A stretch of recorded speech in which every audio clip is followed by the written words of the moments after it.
Nous sommes avec David du magasin B34 à Béziers. Bonjour David. Bonjour Eric. Au terme de ce samedi, avec un couvre-feu différent qui passe à 19 h depuis aujourd'hui, qu'est-ce que ça a changé pour vous? Mais effectivement, ça a quand même beaucoup changé pour nous, puisque avant, on se rendait bien compte que vers 17 h, la rue devenait déserte. À 17 h 30, on entendait les grilles des commerçants qui fermaient, et donc les clients partaient beaucoup plus tôt, puisqu'ils ne venaient pas en ville, puisque le couvre-feu était vraiment trop tôt. Et là, aujourd'hui, aujourd'hui ça a été un peu un test, on s'est bien rendu compte que après 18 h, il y avait encore beaucoup de gens qui circulaient, 18 h 15, 18 h 30, ça circulait bien.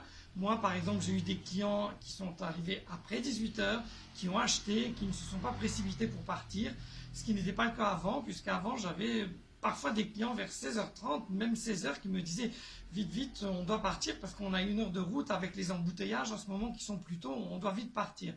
Tandis que là, on sentait bien que les gens étaient moins stressés, et qu'ils prenaient leur temps et donc du coup, ils consomment puisqu'ils ont un peu plus de temps.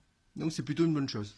C'est enfin une bonne nouvelle, oui, pour pouvoir un petit peu voir un peu le bout du tunnel, parce que pour nous, c'était vraiment dur ces derniers temps. Et justement, sur le bout du tunnel, est-ce que vous l'apercevez, vous l'entreapercevez? C'est quoi la vision à court et moyen terme pour vous? C'est encore difficile de se projeter, puisque le couvre-feu est là, et il y a toujours cette idée de se dire est-ce qu'on va être confiné ou pas confiné. On dépend un peu des chiffres, c'est vrai, mais on garde espoir et on se dit qu'avec les beaux jours qui vont arriver, on espère que les clients seront de retour. Merci beaucoup David. Mais de rien, à bientôt.